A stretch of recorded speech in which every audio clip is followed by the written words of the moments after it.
जिम्मेवारियां जो डॉक्टर अजय सिंह चौटाला जी, ब्रिज शर्मा जी के विचार विमर्श अनुसार जो दी गई है, आज पहली बैठक सभी हल्का जिला अध्यक्षों की, प्रभारियों की रोहतक में ली गई और आगामी 15 जून से लेकर 31 जुलाई तक पूरे प्रदेश भर में सदस्यता अभियान को मजबूती से कैसे आगे ले जाया जाए, कैसे पार्टी के अंदर नए सदस्यों को जोड़ा जाए, उसके ऊपर सबके विचार भी लिए गए, गाइडलाइंस भी सबको दी गई और पार्टी को कैसे बूथ लेवल पर मजबूत किया जाए उसके ऊपर आदेश दिए गए।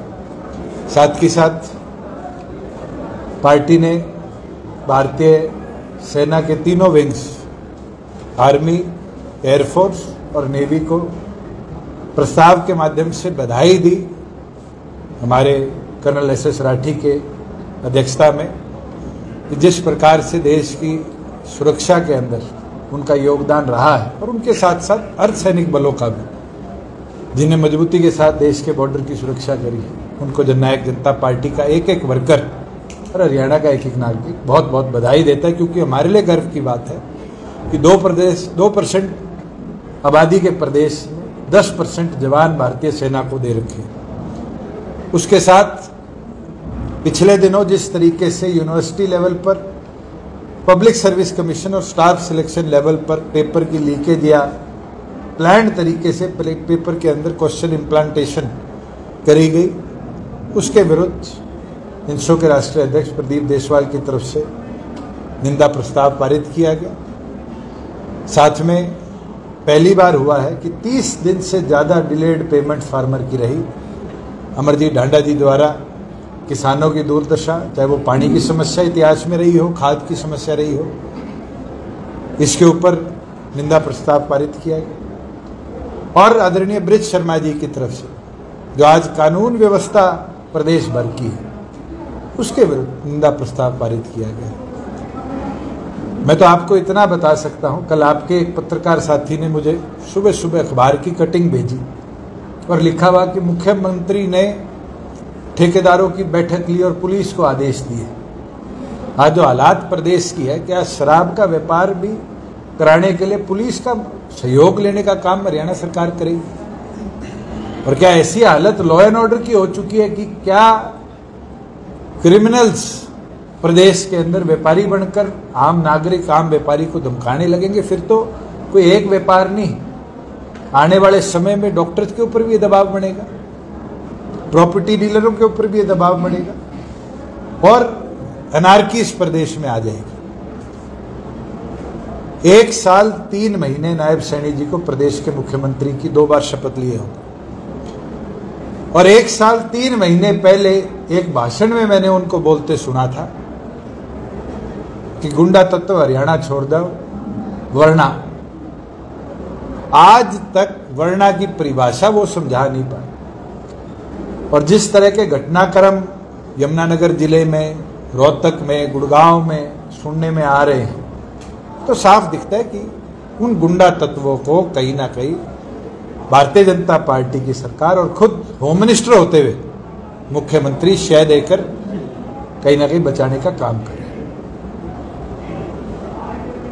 प्रदेश के अंदर आगामी 15 जून से सभी 22 जिलों में संयुक्त तौर पर एक ही दिन 90 के 90 हलकों में सदस्यता अभियान को जननायक जनता पार्टी आगे लेकर बढ़ेगी और हमारा टारगेट है कि हर बूथ पर एक एक्टिव मेंबर के साथ हम 25 कम से कम सदस्यों को जोड़ने का काम करें, जिसका हरियाणा प्रदेश के लगभग 20,000 बूथों पर 5 लाख नए सदस्य हम बनाने का काम करें। और वहीं जैसे हमने पहले बूथ सखी की योजना चलाई थी, इलेक्शन कमीशन द्वारा भी पिंक बूथ बनाए गए। इन दोनों को जोड़ते हुए जननायक जनता पार्टी हर बूथ पर एक महिला सखी को पिंक मेंबर के तौर पर पार्टी से जोड़े। इसके उपरांत हमारी महिला अध्यक्षा रजनी दहिया मलिक जी और प्रभारी डॉक्टर किरण पूनिया जी की जिम्मेवारी लगाई गई है कि पार्टी की सदस्यता अभियान को मजबूती से आगे ले जाकर महिला शक्ति को और बढ़ चढ़कर पार्टी के साथ जोड़ने का काम किया जाए और 18,000 एक्टिव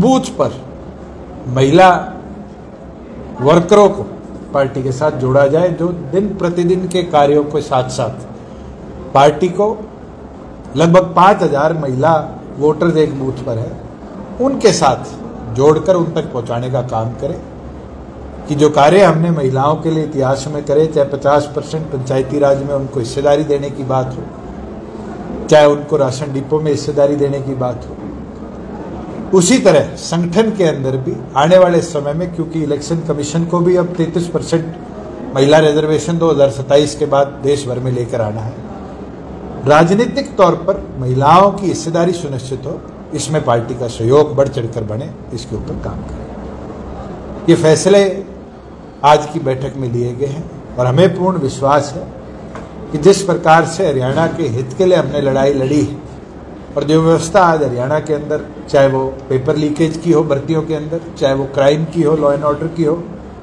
चाहे वो किसानों की हो, इसकी आवाज जननायक जनता पार्टी का एक एक कार्यकर्ता इस मेंबरशिप अभियान के साथ बने, आम जनता तक ले जाकर सरकार को जगाने का भी, चेताने का भी काम करें। दूसरी आपने लॉ एंड ऑर्डर की बात की, अभी सोशल मीडिया पे भी ये वीडियो आ रहे हैं कि शराब लेके की गोली में हिस्सा ना ले, इस तरह की तो बातें होती हैं, गैंगवार की घटनाएं भी रोहतक में भी हुई है। क्या आपको लगता है कि मुख्यमंत्री जिम्मेदार है या प्रशासन है? देखो, मनोहर लाल जी 10 एक्साइज पॉलिसी के अंदर मुख्यमंत्री रहे, मुझे नहीं लगता वो या मैं कभी 4.5 साल में भी रहा, कभी ठेकेदारों से बैठकर पुलिस को साथ बिठाकर हमने नीलामी करवाई। ऐसा क्या हुआ जो मुख्यमंत्री को आज बैठना पड़ा? और दूसरी चीज, कि धमकियों की प्रक्रिया शुरू क्यों हुई पिछले 1 साल के अंदर? ये बहुत चिंताजनक बात है। क्या क्रिमिनल लॉबी का खौफ पुलिस के प्रति जो था वो बिल्कुल खत्म हो चुका, या ऐसे लोगों को भारतीय जनता पार्टी शय देने लगी कि आज उनका डर बिल्कुल खत्म हो गया और वो इस तरह की कार्रवाई कर? हम तो मांग करते हैं मुख्यमंत्री इस पर जवाब दे कि उनको बैठक लेनी क्यों पड़ी और क्यों यमुनानगर हो या और जिले हो, गुड़गांव के अंदर भी आज 40% वेंड्स जो है अनसोल्ड है। इसका मतलब कहीं ना कहीं टेरर बैठाया गया है। आपके रोहतक की क्या हालात है, हिसार की क्या हालात है, ये हालात बड़ी क्यों, इसके ऊपर मुख्यमंत्री जरूर प्रदेश को जवाब देने का काम करे। और ये तो एक छोटा सा वर्ग है। मैं ये बात करता हूं, हरियाणा प्रदेश के प्रत्येक व्यापारी को क्यों प्रताड़ित किया गया, ये चाहे जलेबी वाले हों आपके, चाहे पकोड़े वाले हों, चाहे आज शराब वाले हों, ये इस प्रकार से व्यवस्था बनी प्रदेश में 1 साल में क्यों है, ये जरूर इसके ऊपर मुख्यमंत्री जवाब दें। राहुल गांधी का हरियाणा दौरा है, तो 10 मिनट और वाला जाके बोल रहे थे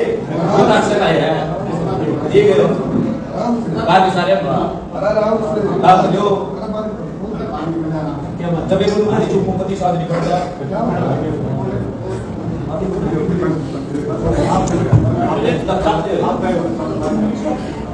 आप कुछ पूछ रहे थे? राहुल गांधी का हरियाणा दौरा किस तरह से देखते हुए, क्योंकि उन्होंने आदेश दिए कि जल्द ही प्रदेश अध्यक्ष, जिला अध्यक्ष तक भरी जाए। मैं तो आपके सवाल से बड़ा हैरान हूं।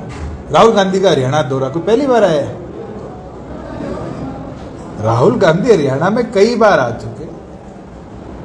वो कांग्रेस के राष्ट्रीय अध्यक्ष बने थे तब भी आए थे, आज वो राष्ट्रीय अध्यक्ष नहीं है तब भी आए हैं, जब उससे पहले वो कांग्रेस के पार्टी के एक साधारण कार्यकर्ता थे तब भी आए थे। उससे क्या कांग्रेस सुधरी हरियाणा के अंदर? जो पार्टी फूलचंद मुलाना की अध्यक्षता के बाद अपना जिला लेवल का संगठन नहीं बना पाई, वो हल्का लेवल पर कैसे पहुंचेगी? और हम तो अखबारों के माध्यम से पढ़ते हैं कि नेता प्रतिपक्ष पर फैसला नहीं हुआ, चर्चा नहीं हुई, कांग्रेस के नेताओं के बयान आ रहे। तो पार्टी नेता प्रतिपक्ष नहीं चुन सकती, वो पार्टी नेतृत्व कैसे देगी विधानसभा में?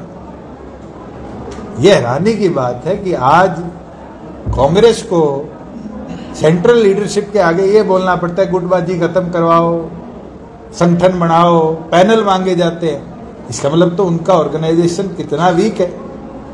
इसमें तो मैं मानता हूं बसपा हो बीजेपी हो, सब पार्टियां ऑर्गेनाइजेशनली साउंड है, किसी एक को जिम्मेवारी दी जाती है, सारा संगठन उसके साथ काम करता है। मगर क्या कांग्रेस ऑर्गेनाइजेशनली इतनी वीक है कि किसी को जिम्मेवारी नहीं दे सकती? और ये जिसका नाम आप लेते हो, ये आए जाए, उससे कांग्रेस नहीं सुधरेगी। अच्छा, उन्होंने एक सवाल और किया है कार्यकर्ताओं, उन्होंने कहा कि 3 तरह के घोड़े हैं कार्यकर्ताओं में, एक तो लंबी रेस का तेज दौड़ने वाला घोड़ा, एक लंबा घोड़ा, एक भ्राती घोड़ा। तो ये इस तरह की जो उन्होंने वर्ड चुने हैं, क्या इससे कोई कार्यकर्ताओं को भी कोई फायदा होगा? अगर आप मीटिंग में बैठे होते तो मैं आपको कहता जरूर, राहुल गांधी से पूछो तीनों में से वो कौन से घोड़े हैं।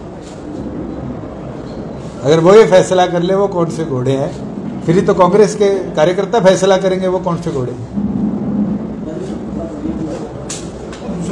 किसानों को बड़ी प्रॉब्लम फेस करनी पड़ रही है। सोलर जो प्लेट्स लगती हैं ट्यूबवेल पे, पिछले दिनों तूफान आया जबरदस्त, कई जिलों के किसान इफेक्टेड हुए हैं और उनको डैमेज हुआ है, उनको मुआवजा कहीं से नहीं मिल रहा है। इसके अंदर जो हमने प्रस्ताव पारित किया है उसके अंदर हम यही सरकार से मांग करते हैं, सिर्फ सोलर प्लेट्स नहीं, हरियाणा प्रदेश के किसान आधुनिक दिन प्रतिदिन होते जा रहे हैं और बहुत से किसानों ने पॉली हाउसेज, नेट हाउसेज लगा रखे।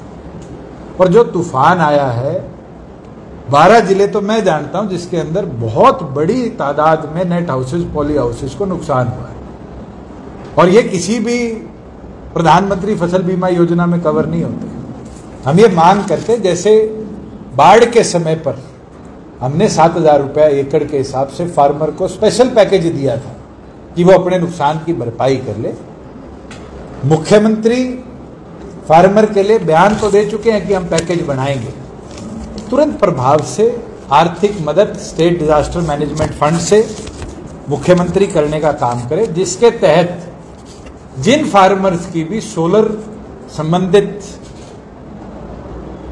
एसेट्स को, हॉर्टिकल्चर संबंधित एसेट्स को या एग्रीकल्चर संबंधित एसेट्स को नुकसान हुआ है, किसी भी पॉली हाउस को, नेट हाउस को, उसके खेत को, उसकी पूर्ण तौर पर भरपाई हरियाणा सरकार अपने स्टेट डिजास्टर फंड से करे, जिससे हमारा किसान आधुनिक होकर आगे बढ़ता रहे, ना कि आर्थिक तौर से कमजोर होकर आधुनिक खेती से पीछे हटने का काम करे।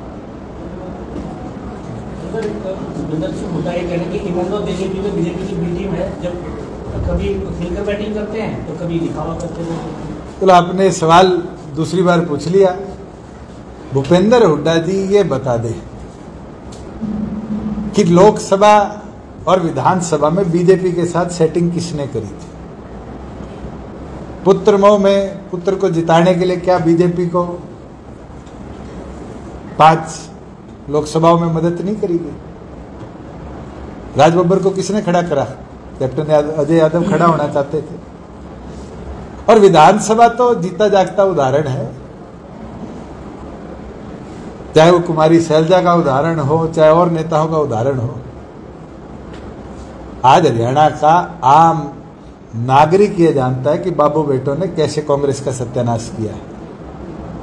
और मुझे नहीं लगता, मेरे से ज्यादा तो आप रोहतक में बैठे हो, अपना कैमरा लेके 5 आम नागरिक से पूछ लो गांव में जाकर कि अपने लालच में क्या उनने जेल जाने से डरते हुए कांग्रेस की आई हुई सरकार नहीं खोने का काम किया। कांग्रेस के नेताओं से पूछ लो, आप कैप्टन अजय यादव से, कुमारी शैलजा से, रणदीप सुरजेवाला से, मैं नाम आपको 50 बता देता हूं। आप सोना के अंदर क्या हुआ, भवानी खेड़ा में क्या हुआ, सारे जानते हैं किस प्रकार से कांग्रेस को हराया भूपेंद्र हुड्डा ने। और आज उसका नतीजा है कि प्रदेश के अंदर बीजेपी से सेटिंग कर कर अपने, चाहे वो एसोसिएटेड जनरल लिमिटेड को जमीन देने का केस हो, चाहे इंडस्ट्रियल प्लॉट देने की बात हो, चाहे एमटी मानेसर की बात हो, क्यों उसमें तारीख पे तारीख लगे जा रही है? सुप्रीम कोर्ट के आदेश है, किसी भी सिटिंग एमएलए और एमपी के ऊपर अगर कोई केस चल रहा है तो उसको फास्ट ट्रैक किया जाए, 1 साल में निपटाया जाए। 3 बार सुप्रीम कोर्ट ने उन आदेशों को नीचे कोर्टों तक पहुंचाया है। पर ऐसा क्या अद्भुत हो गया कि 10 साल से भूपेंद्र सिंह हुड्डा के केस में उस आदेश के बाद भी अभी गवाहियां ही शुरू हुई। ये साफ दिखता है बीजेपी की बी टीम कौन है।